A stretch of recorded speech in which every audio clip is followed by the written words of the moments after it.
દિલ્હી ખાતે વિદ્યાર્થીઓ જંતર મંતર ઉપર પોતાની માંગ સાથે, સારા શિક્ષણની માંગ હોય, પેપર ફૂટવાની ઘટના હોય, આ બાબતે એક શાંતિપ્રિય રીતે ધરણા કરી રહ્યા હતા. એની વચ્ચે ભાજપના એવો કયો જનરલ ડાયર હતો જેમણે ઓર્ડર આપ્યો અને દિલ્હી પોલીસને હાથો બનાવીને આ છોકરાઓ પર નિર્મમ રીતે અત્યાચારપૂર્વક, બર્બરતાપૂર્વકનો લાઠીચાર્જ કર્યો. આ જ બાબતની માંગ માનનીય સુપ્રીમ કોર્ટમાં એક અરજી સ્વરૂપે થઈ. આજે આપણે સમાચાર મળ્યા આ અરજીના, જે ફોટો પણ મૂકું છું આ વિડીયોમાં.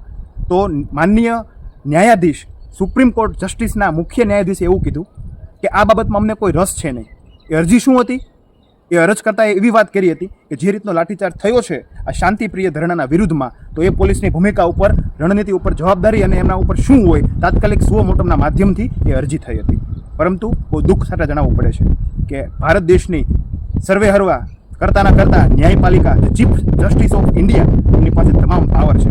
નાગાઓને નાગા કહેવાનો પણ પાવર છે, ગુંડાઓને ગુંડા કહેવાનો પણ પાવર છે, લેભાગુને લેભાગુ કહેવાનો પણ પાવર છે, અત્યાચારીઓને અત્યાચારી કહેવાનો પાવર છે, અને સત્તામાં બેઠેલા અમુક મહદઅંશે પોતાની જાતને કંઈક સમજતા લોકોને પણ ઘર ભેગા કરવાનો પાવર છે.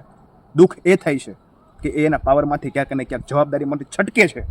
બહુ જવાબદારીપૂર્વક કહું છું, આ કોઈ આક્ષેપ નથી. આ મનની વરાળ છે, એક વિદ્યાર્થીની વરાળ છે, એક યુવાની વરાળ છે, ખેડૂત પુત્રની વરાળ છે કે જે દેશને પ્યાર કરે છે, રાષ્ટ્રને પ્યાર કરે છે, રાષ્ટ્રની નીતિઓને પ્યાર કરે છે, એ વિદ્યાર્થીઓની માંગને પ્યાર કરે છે. પરંતુ દોસ્તો, દુઃખ એ વાતનું છે કે આજે નાગાઓને નાગા કોઈ કહેતું નથી. આખરે સુપ્રીમ કોર્ટ સુઓ મોટો લઈને દિલ્હી પોલીસને, ભાજપ સરકારને પણ કહી શકે કે આ વિડીયો છે, આ તમારા કરતૂત છે કે તમે કઈ રીતે વિદ્યાર્થીઓ ઉપર જેમ ફાવે માટે ધડ લાઠીચાર્જ કરો છો. કદાચ હાથ પોલીસના હતા, દંડા પોલીસના હતા, પણ મનની અને પેટની નીતિ એ મેલી નીતિ ભાજપ સરકારના કોઈ એક જનરલ ડાયરની હતી. આ જનરલ ડાયર કોણ છે દોસ્તો? જે દર વખતે આંદોલનમાં ઓર્ડર આપે કે આના માથા તોડી નાખવાના, પગ તોડી નાખો, ટીયર ગેસ છોડી દો. આ જનરલ ડાયર છે કોણ? એને ઓળખવા પડશે.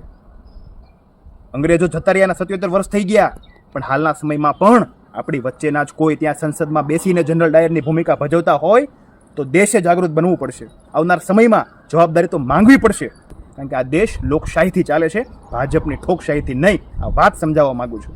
દોસ્તો, તમારું શું માનવું છે કે સુપ્રીમ કોર્ટ ના પાડી દે કે આમાં અમને કોઈ રસ છે નહીં, તો આનો રસ્તો શું?